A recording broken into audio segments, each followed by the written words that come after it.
আমাদের বাড়িতে পুলিশ? আভানি আগ্রওয়ালকে এখনই ওকে ডাকুন। ইন্সপেক্টরের মুখে আভানির নাম শুনে গায়ত্রী দেবীর রাগে লাল হয়ে গেলেন। আপনি? দাদির গলা শুনে আভানি দৌড়ে এলো আর পুলিশকে দেখে তার বুক ধুকপুক করতে লাগলো। ইন্সপেক্টর স্যার, এত সকালে আমাকে কেন খুঁজছেন? শুনেছি একটা চোরাই ইম্পোর্টেড গাড়ি এই বাড়িতে এসেছে।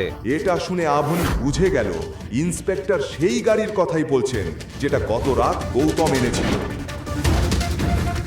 হ্যাঁ, গাড়ি এসেছে, কিন্তু আমার স্বামী গৌতম এটা নিয়ে এসেছে।